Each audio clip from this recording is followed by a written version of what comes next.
Well, everyone, the funny thing is that with the iPhone 6s, this is not an iPhone I would recommend anybody to buy. But if I had to make the case, right, if I had to do it, and if I had to tell people why the iPhone 6s is worth buying in 2023, I would probably come up with these specific reasons. The very first thing I'd even kind of, go for the specific iPhone is the fact that it's so cheap. This iPhone you can probably buy for like $40 nowadays. It is not that expensive of a device. And because of that, you can strategically buy an iPhone like the iPhone 6s, use it for, let's say, a couple months, or even have it as kind of like a backup phone. And then from there, you can move on and use a different device if you want to. But as a backup device, this thing isn't really that horrible, especially when you consider the cheap price that you could buy the specific iPhone for. But the big thing too, the fact that this iPhone is still kind of supported with software. So this is kind of the craziest thing going on with this specific device, because you would never think that a phone like this is still even kind of supported. So the iPhone 6s came out in 2015. How is a device that came out in 2015 still even somewhat supported with software?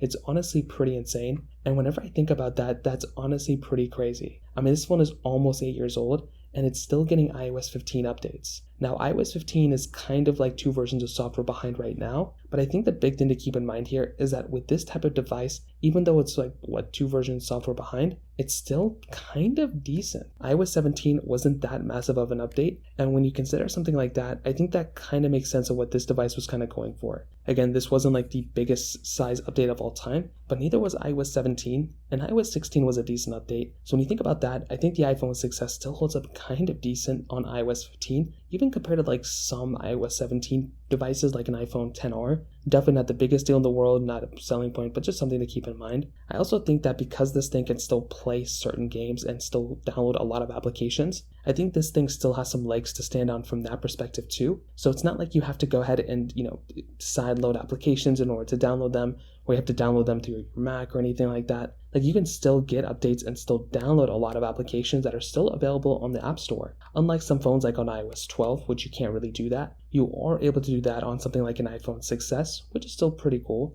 And I would say on top of that, parts to repair this phone are very cheap. You can self-repair a lot of things on this device too. So if anything goes wrong, you can theoretically kind of fix it yourself. You can replace your own battery, your display, your camera modules, literally everything on this phone you could probably repair yourself. So in terms of that kind of covers it up there. If you have any other thoughts or questions, let me know in the comment section below. Hit the like button, that would mean so much, but definitely hit that subscribe button. More importantly than everything else, I love every single one of you guys. Hopefully I'll catch you guys in the next video. Peace out till then.